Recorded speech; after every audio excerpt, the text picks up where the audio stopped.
Hello student.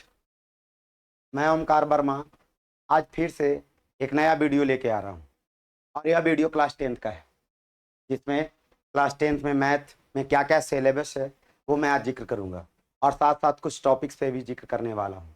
तो चलिए शुरू करते हैं क्लास 10th का वीडियो, मैथ का वीडियो, वो भी आपके चैनल गुरुकुल बिट टाइम पर। तो आज हम शुरू करने वाले हैं मैथ का सिलेबस। मैथ का सिलेबस सिलेबस मैथ में आपका क्या क्या आता है। पहला आपका चैप्टर का नाम है वास्तविक संख्या। क्या नाम है? वास्तविक संख्या। वास्तविक संख्या जो चैप्टर का नाम है, ये भले ही छोटा चैप्टर है क्लास 10th का, लेकिन आने वाले फ्यूचर में ये आपके लिए बहुत बड़ा होने वाला है, वास्तविक संख्या। उसके बाद हमारा जो अगला टॉपिक है वो दूसरा टॉपिक है। दूसरा टॉपिक का नाम है बहुपद। क्या नाम है? बहुपद नाम है। ठीक है। क्लास 10th में वास्तविक संख्या कुछ ज्यादा पढ़ना है नहीं, लेकिन वास्तविक संख्या बहुत मायने में बहुत ज्यादा बड़ा है।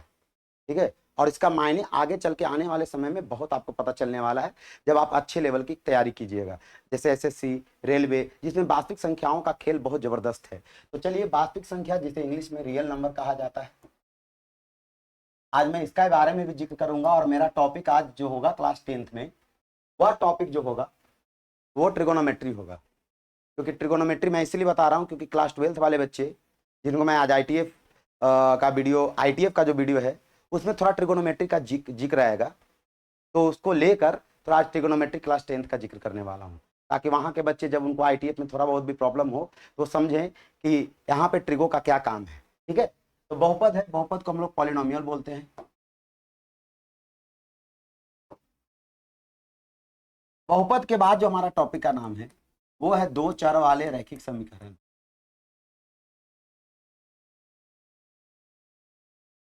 दो चर वाले रैखिक समीकरण, linear equation in two, linear equation in कितने वेरिएबल? Two variable.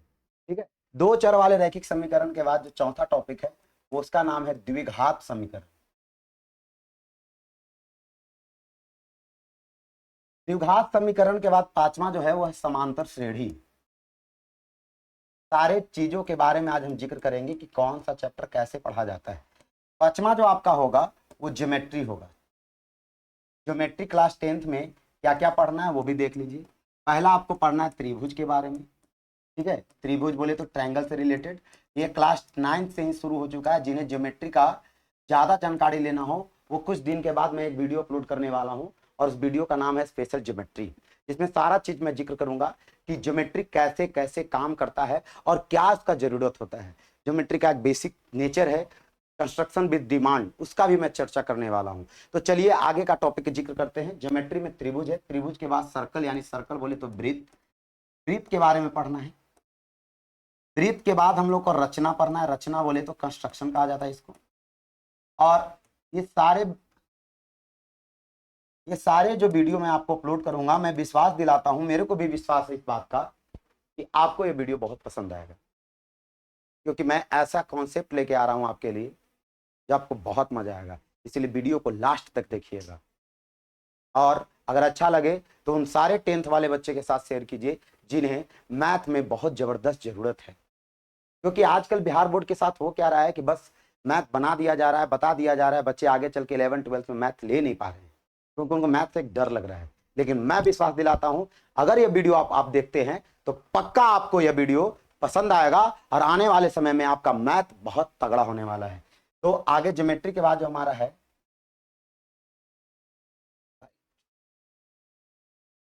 एक मिनट, राइट नहीं मिल रहा है, अच्छा चलिए कोई बात नहीं। ज्योमेट्री के बाद जो हमारा वीडियो है वो ज्योमेट्री का बाद जो का वीडियो आएगा, सॉरी ज्योमेट्री के बाद जो टॉपिक है, सॉरी माफ कीजिएगा, मैं वीडियो वीडियो बार बार बोल रहा हूँ, ये स्लाइड नहीं हो पा रहा था, थोड़ा सा मैं ऑकवर्ड फील कर रहा था। ज्योमेट्री के बाद हमारा आ जाएगा मेंसुरेशन। मेंसुरेशन, क्षेत्रमिति, क्षेत्रमिति, क्षेत्रमिति के बाद आ जाएगा ट्रिगोनोमेट्री। ट्रिगोनोमेट्री जिसको मैं आज जिक्र करने वाला हूं, त्रिकोणमिति। ठीक है। आज की वीडियो में मैं इसी टॉपिक पर जिक्र करने वाला हूं कि त्रिकोणमिति क्या है। एक और टॉपिक छूट गया था, उसका नाम है कोऑर्डिनेट ज्योमेट्री।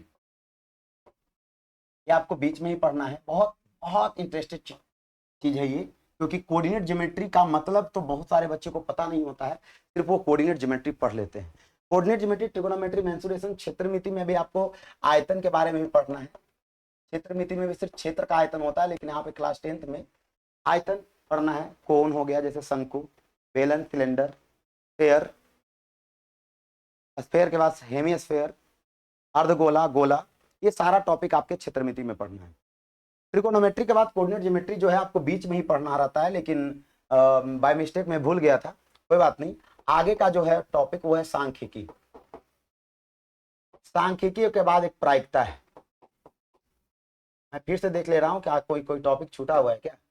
हमारा पहला टॉपिक का नाम है वास्तविक संख्या, दूसरा बहुपद, दो चर वाले रैखिक समीकरण, द्विघात समीकरण, समांतर श्रेणी, ज्योमेट्री। ज्योमेट्री में आपका 3 है, ठीक है।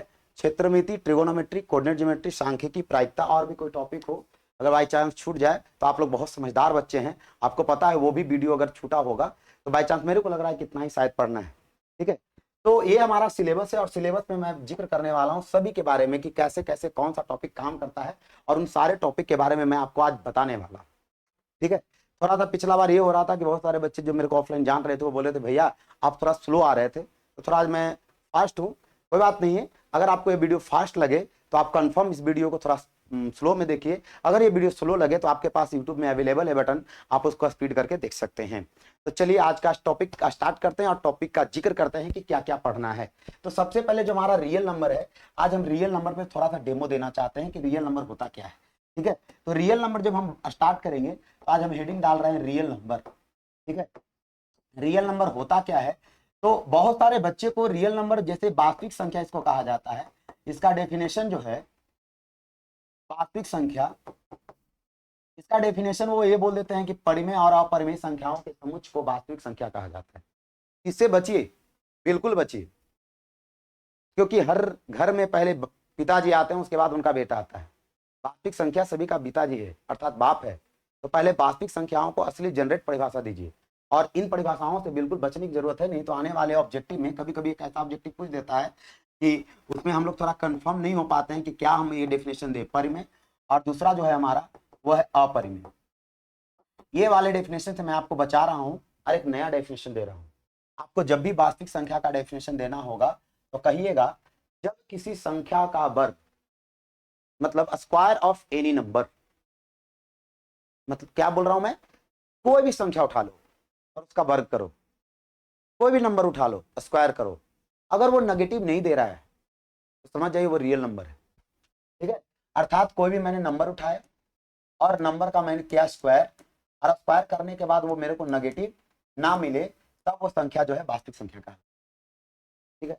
और यहाँ वास्तविक संख्या पहले नहीं पढ़ना होता है।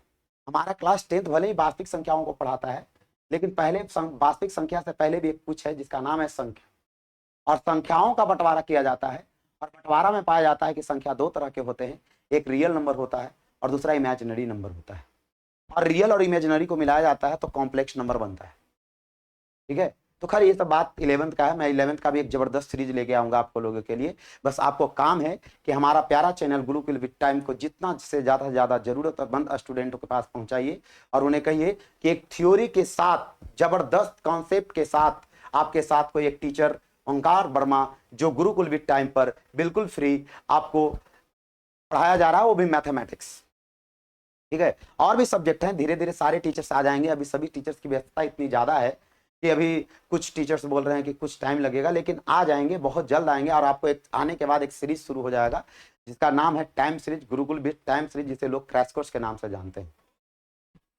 ठीक है।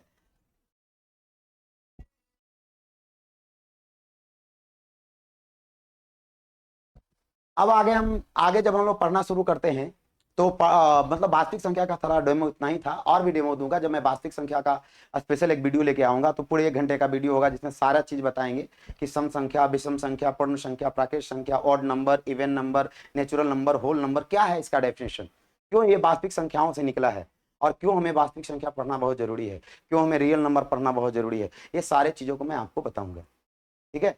तो यह हो गया वास्तविक संख्या का डेफिनेशन। वास्तविक संख्या के बाद जब हम लोग आते हैं तो हमारा अगला टॉपिक होता है अगला टॉपिक जो हमारा है वो है बहुपद। ये डेफिनेशन ना बहुत सारे बच्चों को बहुत मुश्किल करता है, ये डेफिनेशन समझ नहीं पाता है। मैं बहुत इजी वे में डेफिनेशन दे रहा हूँ, ठीक है। और वो इजी वे में डेफिनेशन है कि पहले आप लिख लीजिए पॉलिनोमियल। पॉलिनोमियल इसको बहुपद कहा जाता है। थोड़ा मेरा हिंदी वीक है, अगर देख लीजिएगा हर्षिकार दीर्घिकार, उसमें मुझे कोई दिक्कत नहीं है क्योंकि मैथ का स्टूडेंट हूँ, मैथ में ज़्यादा दिमाग लगाया था और मैथ पढ़ते पढ़ते ही मैं हिंदी को थोड़ा सा, चलिए कोई बात नहीं, आते ही इधर। पॉलिनोमियल क्या है? पॉलिनोमियल के लिए आपको दो चीजों का पढ़ना बहुत जरूरी है। पहला कांस्टेंट और दूसरा वेरिएबल। ये कांस्टेंट क्या होता है और ये वेरिएबल क्या होता है, ये जानना बहुत जरूरी है। कांस्टेंट कहता है ये फिक्स होता है, जस्ट लाइक अ नंबर, यानी दुनिया में जितने भी संख्याएं हैं सब के सब कांस्टेंट है, ठीक है। कांस्टेंट यानी जिसकी वैल्यू कभी ना बदले, वो कभी नहीं बदलेगा, ठीक है, कभी नहीं बदलेगा, वो फिक्स है। और वेरिएबल जो बार बार बदलता रहे। आप लोग बच्चा से ही पढ़ रहे होंगे, जैसे एक्स की वैल्यू कभी हम लोग 1 पढ़े हैं, कभी 2 आ जाता है, कभी 3 आ जाता है, कभी 4 आ जाता है, कभी 5 आ जाता है, अरे भाई बहुत सारा आता है। यानी ये अपने आप के वैल्यू को बदलता रहता है। और बदलने वाले वैल्यू को, जो चेंजेबल वैल्यू होता है, उसको वेरिएबल कहा जाता है। जो अपने वैल्यू को चेंजेबल करता रहे वो वेरिएबल कहा जाता है। यानी all alphabets are variables and all numbers will be constant. तो आपको ये बात समझना होगा, ठीक है। लेकिन बहुत जगह ये होता है कि बच्चा ये बोलता है कि सर ए बी सी को तो मैं बहुत जगह कांस्टेंट देखा हूं। आपको ये ध्यान देना होगा, बगल में कहीं ना कहीं इस चीज का जिक्र किया रहता है कि A B C are constant. A B C are क्या? कांस्टेंट। ये आपको जिक्र किया रहेगा, लेकिन कहीं ना कहीं ए बी सी भी जो है ना हमारा वेरिएबल्स है, समझिए। तो वेरिएबल्स क्या हो गया? जो चेंजेबल है, जिसकी वैल्यू चेंज होते रहती है, कभी आप वैल्यू उसका कुछ पढ़े, कभी आपका उसका वैल्यू कुछ पढ़े। लेकिन जो कांस्टेंट है वो कभी नहीं बदलेगा। क्या आपने कभी पढ़ा है कि 1 का वैल्यू 10 हो रहा है, 4 का वैल्यू 40 हो रहा है, 4 का वैल्यू 2 हो रहा है? नहीं, कभी नहीं पढ़ोगे, क्योंकि ये फिक्स नंबर है, ये कभी चेंज नहीं होगा, इसीलिए इसको कांस्टेंट कहा जाता है। तो कहोगे कि सर आप ऐसा क्यों पढ़ा रहे हो, कांस्टेंट और वेरिएबल क्यों पढ़ा रहे हो, मेरे को पॉलिनोमियल पढ़ा दो यार, पॉलिनोमियल बता दो, मैं वहीं पे आ रहा हूं। कहता है the mixture of constant and variable. जब आप कांस्टेंट और वेरिएबल को मिला दो, जब कांस्टेंट और वेरिएबल को क्या करो, मिला दो, जिसमें वेरिएबल का पावर, वेरिएबल का पावर ना कभी नेगेटिव हो और ना कभी फ्रैक्शन हो, बस यही सिंपल सा एक एग्जांपल, ये डेफिनेशन। क्या? The mixture of constant and variable such that the power of variable neither negative nor fraction. समझ रहे हैं? हिंदी में मैं इसका बात करूं तो कहता है कि कांस्टेंट और वेरिएबल, कांस्टेंट और वेरिएबल को ऐसा मिलाइए। कांस्टेंट को हिंदी में कहते हैं अचर। ये भी बहुत जरूरी है क्योंकि वीडियो बिहार बोर्ड वाले बच्चे भी देखेंगे और सीबीएसई देखेंगे, इसलिए बाइलिंगुअल में आ रहा हूं, समझने की जरूरत है। अचर, और इसे कहते हैं, इसे कहते हैं चर। हिंदी में जब डेफिनेशन तैयार करेंगे तो कहेंगे चर और अचर, चर और अचर, चर और अचर को मिला दीजिए। चर ये आपका हो गया अचर और ये हो गया चर, और प्लस फिर हो गया अचर। मिला देने के बाद, मिला देने के बाद आपको देखना है चर पर पावर। किस पे पावर? चर पे पावर। चर का पावर आपको जो है ना वो यहाँ पे 1 है। अब 1 ना ही फ्रैक्शन है और ना ही क्या है, वो नेगेटिव है, ना ही वो फ्रैक्शन है और ना ही वो नेगेटिव है। तो आप कह सकते हैं कि यह पॉलिनोमियल है। और पॉलिनोमियल में चर कौन है? पॉलिनोमियल है ये, इसलिए इसको पी लिखते हैं, इक्वल्स टू पी। यह पॉलिनोमियल है। पॉलिनोमियल में वेरिएबल कौन है? वेरिएबल एक्स है, इसके लिए इसको पी एक्स कहा जाता है। इसका भी एक वीडियो आएगा बहुत जबरदस्त, मैं आज आपका डेफिनेशन बता रहा था। जैसे मैं अगला एग्जांपल ले रहा हूं, 4x² प्लस 9x माइनस 6। देखिए इसे, 4x² प्लस 9x माइनस 6। इसमें क्या है? 4 हमारा कांस्टेंट, 9 हमारा कांस्टेंट, 6 हमारा कांस्टेंट, x हमारा वेरिएबल, x हमारा वेरिएबल, 4 हमारा चर, 9 हमारा, सॉरी 4 हमारा अचर, 9 हमारा अचर, 6 हमारा अचर, x हमारा चर, x हमारा चर। मिला दिए कि नहीं मिला दिए? मिलाने के बाद आप इसके वेरिएबल को ढूंढिए। यहाँ वेरिएबल एक एक्स है, इसकी पावर 2 है, ये ना ही नेगेटिव है और ना ही फ्रैक्शन है, ठीक है, ना ही नेगेटिव है और ना ही क्या है, फ्रैक्शन है। तो ये पॉलिनोमियल होगा, और ये जब पॉलिनोमियल होगा तो पी से इंडिकेट करेंगे, किससे इंडिकेट करेंगे, पी से। अब पॉलिनोमियल में आपका कौन है, एक्स है। तो जब मैं आऊंगा पॉलिनोमियल का वीडियो लेकर तो एक बहुत बड़े स्तर पर लेके आऊंगा कि पी एक्स क्यों है, बाई क्यों हो रहा है, जेड क्यों हो रहा है, और पी एक्स ही होगा क्या sir, P x comma by नहीं हो सकता है, पी एक्स कॉमा जेड नहीं हो सकता है, P x comma by comma Z नहीं हो सकता है। अरे भाई सब होता है, क्लास 10th है, वहां पे थोड़ा कम पढ़ाया जाता है। पॉलिनोमियल भी अपने आप में एक बादशाह है, समझ गए। तो हर टॉपिक का अपना अपना काबिलियत है, जो क्लास 10th में थोड़ा थोड़ा पढ़ाया गया है, लेकिन आने वाले फ्यूचर में उसका उपयोग बहुत बड़े स्तर पे होता है। तो अगला जो हमारा टॉपिक है वो टॉपिक क्या है, उस टॉपिक को देखते हैं। अगला हमारा जो टॉपिक है वो है दो चर वाले रैखिक समीकरण। दो चर वाले रैखिक समीकरण, ये जो रैखिक समीकरण आया ना, इसको समझना है, यह रैखिक समीकरण कैसे बना है। तो आपको जानना होगा रैखिक बहुपद x+4, यह रैखिक बहुपद है, ठीक है। इस रैखिक बहुपद को जैसे इक्वल्स टू मान लिया 12 कर दिया जाए तो यह बन जाएगा रैखिक समीकरण, ठीक है। तो यह रैखिक समीकरण में चर एक है, इसलिए यानी वेरिएबल आपका एक है, इसलिए बोलेंगे वन वेरिएबल इक्वेशन। लेकिन हमारा क्या है, दो चर वाले रैखिक समीकरण, यानी हमको वैसा रैखिक चाहिए, वैसा लीनियर चाहिए जिसमें आपको वेरिएबल्स जो है दो हो। वेरिएबल्स आपको कितने हो, दो हो। तो जैसे एग्जांपल में मैं लिख दे रहा हूं 2x प्लस 3y प्लस 9, और बराबर मान ली कुछ भी दे दो या जीरो ही दे दो। क्या देखोगे यहाँ पे, ये जो 2x है ये एक चर है, एक 3y है, सॉरी y है, ये भी एक वेरिएबल है, एक भी हमारा कुछ वेरिएबल है, यहाँ 2 वेरिएबल हो गया। अब दोनों में पावर कितना है, 1 है। 1 power is also known as linear, यानी एक पावर वाला हमारा जो है वो लीनियर कहलाता है। समझ रहे हमारी बात। तो यहाँ पे कितने वेरिएबल्स हो गए, दो वेरिएबल्स हो गए, पावर 1 है तो लीनियर हो गया, तो इसको क्या बोलेंगे, दो वेरिएबल वाले लीनियर इक्वेशन, क्योंकि इक्वल्स टू क्या है, जीरो है। इस तरह से पढ़ना होता है। और आपको एक बहुत जबरदस्त वीडियो बनाऊंगा इस पर, इसमें मैं आपको बताऊंगा कि कैसे काम करता है ये सारा चीज। एक चर वाले को हल करने के लिए या वन वेरिएबल इक्वेशन को हल करने के लिए सिर्फ एक ही इक्वेशन चाहिए, टू वेरिएबल इक्वेशन को हल करने के लिए टू इक्वेशन चाहिए, दो चर वाले रैखिक समीकरण को हल करने के लिए दो, तीन चर वाले के लिए हम लोग आगे पढ़ेंगे मैट्रिक्स में, जो क्लास 12th में पढ़ना है, तीन चर, चार चर, पांच चर, जो पढ़ना है सब मैट्रिक्स हल कर देता है। मैट्रिक्स का था क्या, कौन समीकरण आएगा मेरे पास, आओ सबको हम हल करके तुमको दे देंगे, जाओ। समझ गए। तो वो बहुत आगे का चीज है, पहले हम लोग 10th को तो कवर कर लें। आज हमारा थोड़ा सिलेबस पे चर्चा है, इसलिए थोड़ा सा ये सब चीज पे थोड़ा जल्दी जल्दी निकल रहे हैं, लेकिन मैं वादा करता हूं कि मैं जिस चीज टॉपिक पे हाथ लगाऊंगा वो टॉपिक को बहुत बारीकी से कॉन्सेप्ट में या क्वेश्चन को पानी पानी कर दूंगा, और हर चीज वो बारीकी से बताऊंगा जो आपको बिल्कुल समझ में आएगा।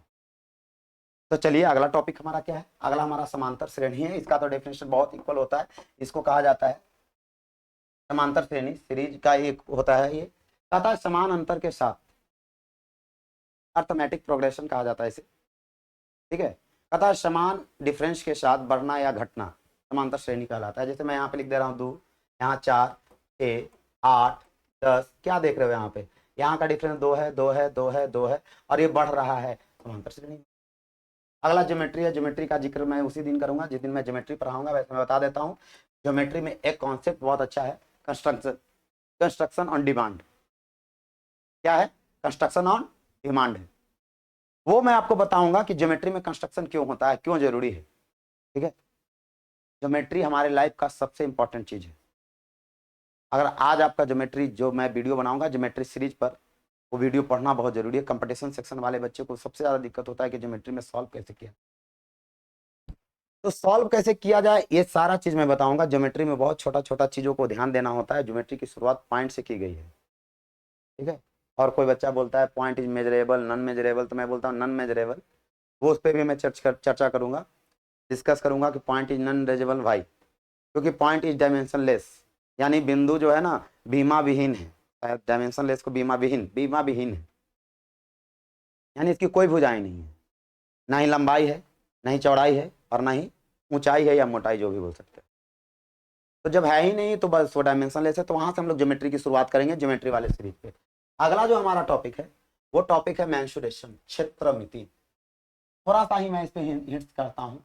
मेंसुरेशन मतलब क्या होता है, क्षेत्र जोर मिति, क्षेत्र जोड़ मिति मतलब होता है क्षेत्र का मापन, और क्षेत्र का मापन दो तरह से होता है। जैसे मान लीजिए ये क्षेत्र है, इस क्षेत्र का मापन एक अंदर से होगा जिसे हम लोग क्षेत्रफल कहेंगे, और दूसरा ये क्षेत्र है जिसका मापन चारों तरफ होगा, और चारों तरफ वाले को हम लोग परिमाप कहते हैं।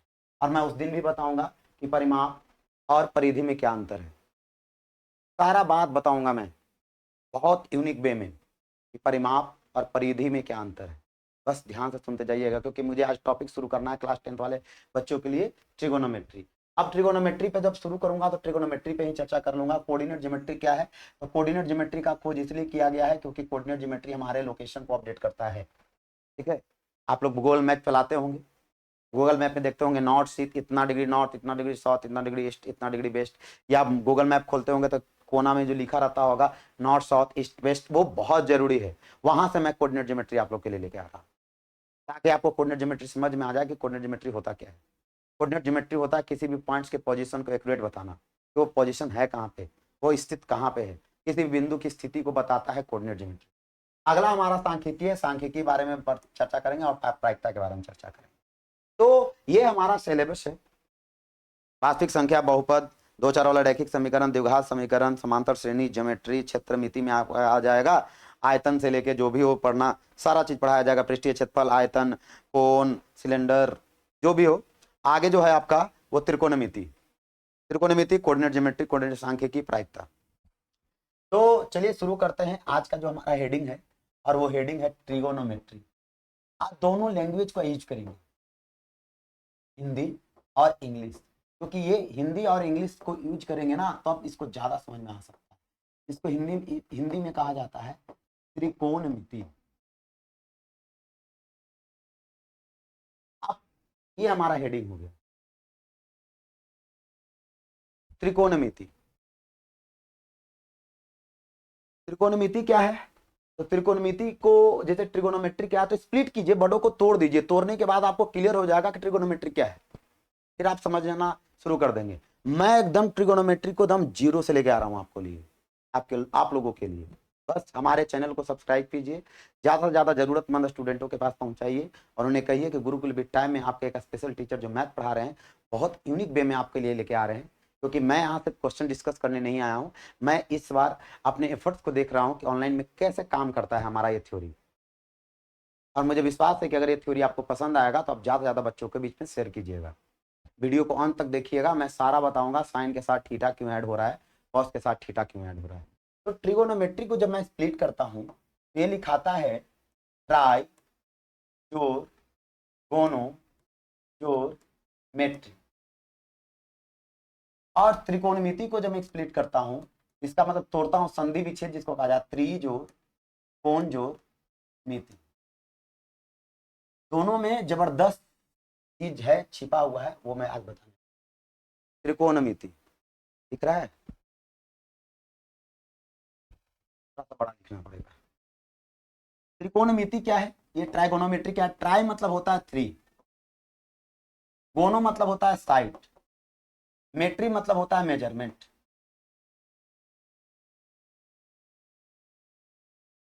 इसका मतलब हो गया तीन, साइड मतलब भुजा, मेजरमेंट मतलब होता है मापन, माप किया जाना, मापना मतलब वही मेजर करना।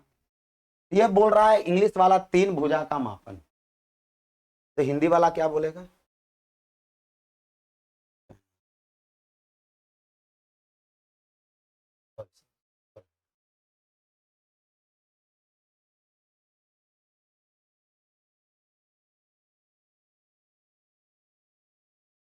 हिंदी वाला जो है, हिंदी वाला कहता है कि इसका मतलब होता है तीन जोड़ कोण जोड़ मिति, मतलब होता है मापन, तीन कोण का मापन। अब यहां से हमारा जो है ना सिस्टम लड़ाई वाला शुरू हो जाएगा। ठीक है, ये हिंदी हिंदी पढ़ने वाले बच्चे कहेंगे कि तीन कोण का मापन पढ़ना है, इंग्लिश वाले बच्चे बोलेंगे कि नहीं तीन भुजा का मापन पढ़ना है। लड़ाई तो होगा ही होगा, हिंदी वाला पढ़ेगा कुछ, इंग्लिश वाला पढ़ेगा कुछ। नहीं रे बुद्धिमान बालक, आपको समझना होगा इस चीज पे।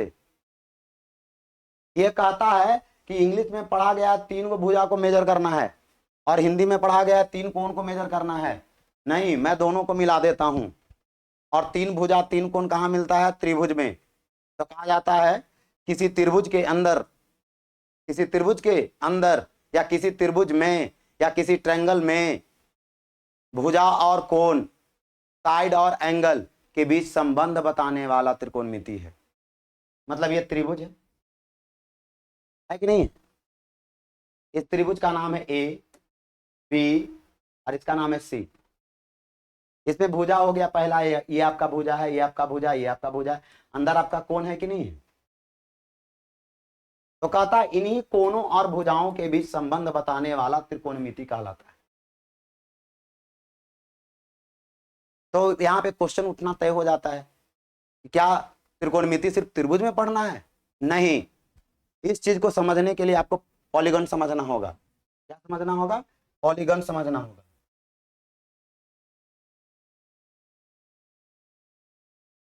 पॉलीगन समझने के लिए हम लोग पॉलीगन पे आते हैं। पॉलीगन मतलब बहुपद, सॉरी बहुभुज, बाय मिस्टेक बहुपद बोला गया था क्योंकि अभी बहुपद चल रहा है। पॉलीगन समझना होगा क्योंकि आप जो डेफिनेशन दे रहे हो उसमें ये बता रहे हैं कि किसी त्रिभुज के या किसी ट्रायंगल में साइड और एंगल के बीच रिलेशन जो सेटिस्फाइड करेगा उसी को ट्रिगोनोमेट्री कहेंगे। तो भाई ट्रिगोनोमेट्री सिर्फ ट्रायंगल में पढ़ना है, क्वाड्रिलेटरल में नहीं पढ़ना है, पेंटागोनल में नहीं पढ़ना है, हेक्सागोनल में नहीं पढ़ना है, त्रिभुज में ही पढ़ना है, चतुर्भुज में नहीं पढ़ना है, पंचभुज में नहीं पढ़ना है, षष्ठभुज में नहीं पढ़ना है। अरे सब जगह पढ़ना है रे मेरे भाई, आपको समझना होगा। सब जगह पढ़ते हैं, लेकिन ये त्रिभुज क्यों आया यही मैं बताने के लिए आपको नया टॉपिक दे रहा हूं। उसका नाम है बहुपद। सॉरी सॉरी सॉरी, बहुपद नहीं भाई, मिस्टेक नहीं होना चाहिए, सही से बोलो। बहुभुज। क्या होना चाहिए? बहुभुज। वो अभी अभी बहुपद बहुपद आ रहा है ना, तो बहु के बाद पद निकल जा रहा है। नहीं नहीं नहीं, आपको बहुभुज समझना होगा। पॉलीगन, पॉलीगन तो कहता है पॉलीगन का डेफिनेशन, वैसी बंधाकृति, वैसा क्लोज फिगर, वैसी बंधाकृति, वैसा क्लोज फिगर जिसके साइड्स काउंटेबल हो, जिसके साइड्स क्या हो? काउंटेबल हो। मतलब वैसी बंधाकृति जिसकी भुजाएं गिनी जा सके, वो बहुभुज कहलाता है। तो चलिए स्टार्ट करते हैं बहुभुज बनाना। हमने एक रेखा खींचा, ये क्या बंद है? नहीं सर। अब मैंने खींचा, क्या ये बंद है? नहीं सर। अब मैंने खींचा, क्या ये बंद है? बिल्कुल सर। तो समझिए कि यहां पे क्या कहना चाह रहा है। कहना यह चाह रहा है कि पॉलीगन में सबसे छोटा पॉलीगन कौन होगा? ट्रायंगल होगा। अर्थात ट्रायंगल बोले तो इट मींस, ट्रायंगल बोले तो त्रिभुज होगा। त्रिभुज के बाद कौन होगा? चतुर्भुज। चतुर्भुज के बाद कौन होगा? पंचभुज। पंचभुज के बाद कौन होगा? षष्ठभुज। ठीक है, पेंटागोनल, हेक्सागोनल, क्वाड्रिलेटरल, ये सब। और एक और ले लीजिए वृत्त, सर्कल। बहुत सारे लोग इसको बोल देते हैं कि पॉलीगन है, number of sides are infinite. मैं सीधे बोलता हूं मेरे डेफिनेशन के अकॉर्डिंग पॉलीगन नहीं है, ये एक्सेप्शनल है, जिसको हम सर्कल बोल रहे हैं, जिसमें भुजाओं की संख्या अनगिनत है, ऐसा कुछ नहीं है, ये अलग है। अब कहता है कि जो आप डेफिनेशन दिए, जिसमें आपने बताया कि ट्रिगोनोमेट्री के लिए आप डेफिनेशन तैयार किए कि किसी त्रिभुज में, किसी ट्रायंगल्स में भुजाओं और कोणों के बीच, साइड्स और एंगल के बीच जो भी रिलेशन बता देगा वो सारे के सारे ट्रिगोनोमेट्री कहलाएंगे। बिल्कुल सही बात है भाई। क्यों ट्रिगोनोमेट्री में त्रिभुज को ही लाया गया? क्योंकि त्रिभुज सबसे छोटा बहुभुज था, त्रिभुज सबसे छोटा पॉलीगन था। देखिए यहां अगर त्रिकोणमिति लागू होता है तो कंफर्म यहां ट्रायंगल जब आप ड्रॉ कर लीजिएगा तो यहां भी ट्रायंगल मिल गया। ट्रायंगल मिलने का मतलब है कि यहां भी ट्रिगोनोमेट्री लागू हो जाएगा। यहां ट्रायंगल मिल गया तो यहां भी ट्रिगोनोमेट्री लागू हो जाएगा। यानी जहां जहां मेरे को ट्रायंगल दिखेगा वहां वहां ट्रिगोनोमेट्री लागू है। आ गया सर्कल, अर्थात सर्कल में तो कोई ट्रायंगल नहीं बनेगा, इसलिए ट्रिगोनोमेट्री नहीं लगेगा। ऐसा आपका कहना है? नहीं, मैं सर्कल में भी ट्रायंगल बना दूंगा। ये है सर्कल और यह है इसका सेंटर, ये हो गया उसकी जीवा, कोड। ठीक है, यह उसकी रेडियस, त्रिज्या, और ये भी क्या? त्रिज्या। ये हमारा त्रिज्या है और ये हमारा त्रिज्या है और ये हमारा कोड है, जीवा है। अब बताइए यहां ट्रायंगल बना कि नहीं बना? ट्रायंगल बना तो यहां भी लगेगा, तो लगेगा, यहां भी ट्रिगोनोमेट्री लगेगा। समझ रहे हैं? ये है ट्रिगोनोमेट्री का पावर। इसलिए आप कह सकते हैं कि क्या हम ज्योमेट्री में ट्रिगोनोमेट्री ला सकते हैं? बिल्कुल। आगे चल के तो trigonometry, geometry, coordinate geometry, 3D, ये जो जितना भी है वेक्टर, सब समझिए एक होने वाला है।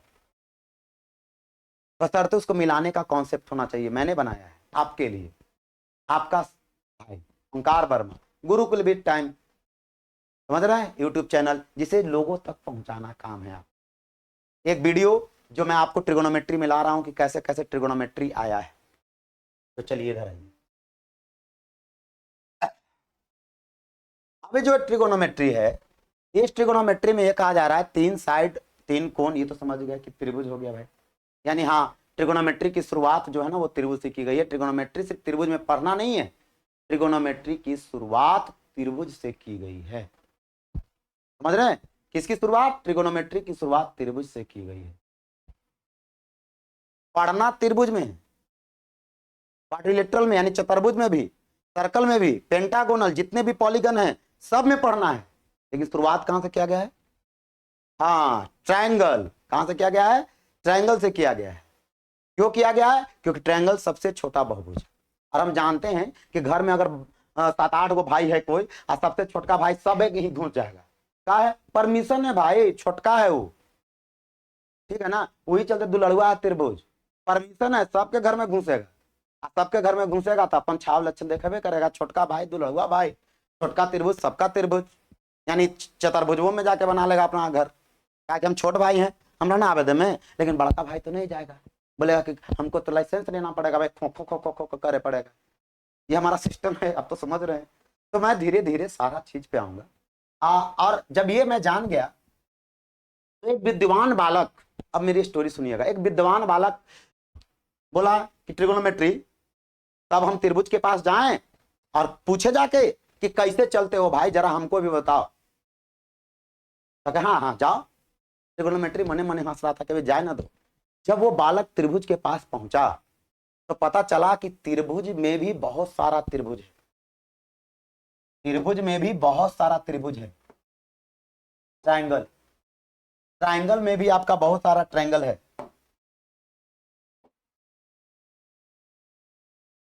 ट्रायंगल यानी त्रिभुज में भी बहुत सारा त्रिभुज है।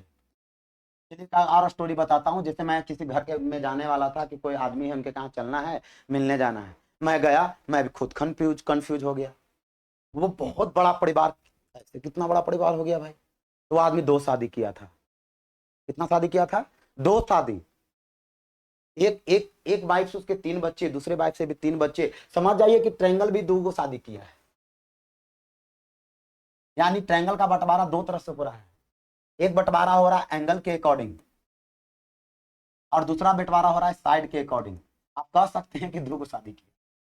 अरे वो कौन से कर लिया है? वो भुजा से कर लिया। कौन से किया? एकरा से किया। कौन से किया? तो 3 गो बाल बच्चा आया। भुजा से किया तो एकरो से 3 गो बाल बच्चा आया। समझ रहे हैं? अब जब मतलब कौन से किया, मतलब एंगल के अकॉर्डिंग ट्रायंगल जो है ना 3 टाइप का होता है। मैं यूं ही बता दे रहा हूं, क्योंकि ये मैथ में ऐसा नहीं होता है कि ट्रायंगल शादी कर रहा हो, लेकिन मैं बस यूं ही जाके बच्चे को ये कैप्चर हो सके, ताकि बच्चे से समझ सके। समझ रहे हैं? तो इसमें जो होता है एंगल के अकॉर्डिंग, पहला होता है आपका न्यून कोण, एक्यूट एंगल ट्रायंगल, एक्यूट, ठीक है। एक्यूट एंगल ट्रायंगल जरूर लिखिएगा, एक्यूट मतलब कुछ और हो जाएगा। फिर अगला आ जाएगा, ले भाई ये तो मीटर गया, अंडो आ जाए, न्यून कोण त्रिभुज। उसके बाद हमारा जो आएगा, अगला आएगा अधिक कोण, ऑब्ट्यूज, अधिक कोण। और इसको मैं अभी नहीं लिख रहा हूं क्योंकि ये बहुत अच्छा आदमी है। इसमें आता है पहला समबाहु, विषमबाहु और समद्विबाहु। मैं बता दे रहा हूं, आप लोग को 30 डिग्री, 45 डिग्री, 60 डिग्री, ये सब जो वैल्यू निकालना होता है, उसमें ये दोनों महारथी है बाबू, समबाहु और समद्विबाहु। इसलिए इसको जानना बहुत जरूरी है। ज्योमेट्री में जब मैं वीडियो लाऊंगा तो उसमें देख लीजिएगा ज्योमेट्री में कैसे कैसे ये काम करेगा। समझ रहे हैं हमारी बात? तो सारा चीज है, मैथ यूं ही नहीं बना है, मैथ बहुत तरह से बना है। मेरे को आज पढ़ना है ट्रिगोनोमेट्री में, ट्रिगोनोमेट्री क्या है, कैसा है, सूरत कैसा है, कैसा दिखता है, कैसे आया, कैसे बना, वो सारा चीज बताऊंगा, फिर धीरे धीरे आगे बढ़ूंगा। तो जब यह मतलब समबाहु त्रिभुज को देखा गया तो इसको ट्रिगोनोमेट्री में कोई यूज नहीं है, सॉरी ट्रिगोनोमेट्री में यूज है लेकिन इसका मतलब नहीं है। मतलब यहाँ इससे है, समकोण से। समकोण बोले तो राइट एंगल ट्रायंगल, समकोण त्रिभुज, ये त्रिभुज है। क्यों? क्योंकि अगर ये समबाहु त्रिभुज है तो इसके अंदर आप परपेंडिकुलर ड्रॉ करते हैं तो यहाँ पे आपको समकोण बनेगा। विषम बाहु है, अलग अलग है, यहाँ भी आपने राइट एंगल बनाया। समद्विबाहु है, यहाँ भी आपने राइट एंगल ट्रायंगल बनाया। यानी राइट एंगल ट्रायंगल जो है ऐसा आदमी है जो सभी के अंदर आपको दिख जाएगा। राइट एंगल ट्रायंगल समकोण त्रिभुज ऐसा त्रिभुज है जो सभी त्रिभुजों में जाकर आराम से उसको बना सकते हैं, क्योंकि बस किसी भी वर्टेक्स से उसको परपेंडिकुलर ऐसे गिरा देना, ऐसे ऐसे कलम जो है ना, ये कलम ये परपेंडिकुलर ऐसे गिरा देना है, ठीक है, ये हो जाएगा। तो हमारा सबसे इंपॉर्टेंट है इसमें समकोण, क्योंकि यह अगर अधिक कोण त्रिभुज, अगर ये अधिक कोण है तो इसमें भी मैं राइट एंगल ट्रायंगल बना सकता हूं ऐसे, इसमें भी मैं राइट एंगल ट्रायंगल बना सकता हूं। ये बन गया राइट एंगल ट्रायंगल।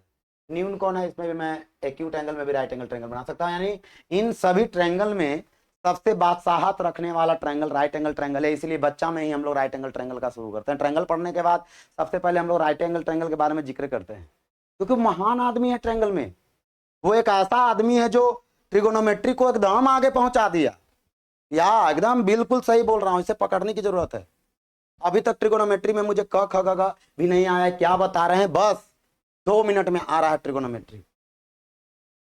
तो जैसे ही मेरा समकोण त्रिभुज का जिक्र हुआ, राइट एंगल का जिक्र हुआ, मैं बड़ा सा एक राइट एंगल ट्रायंगल बनाया ताकि आपको अच्छा से दिख सके। राइट एंगल ट्रायंगल समकोण त्रिभुज।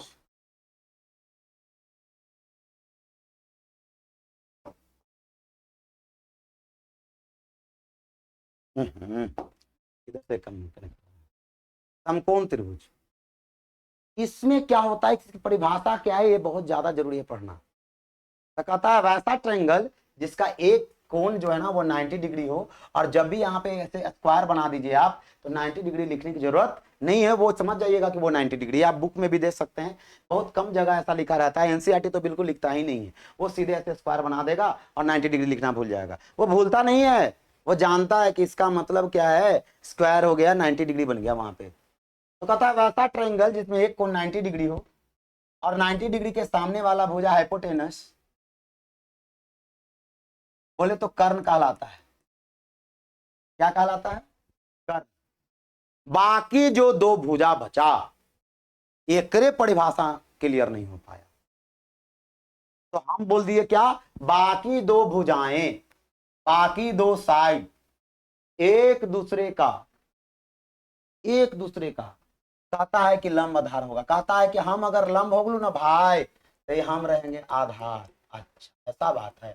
अब हम अगर लंब हो गए था तू लंब था हम आधार है भाई, तो कंफ्यूजन बड़ा चीज है कि हाँ बिल्कुल है।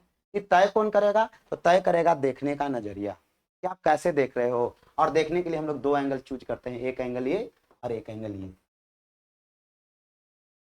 ठीक है। और एंगल में जो सटा, जैसे मैं इसको अगर अल्फा कह दूं और इसको बीटा कह दूं, तो अल्फा से जो सटा है वो आधार कहलाएगा।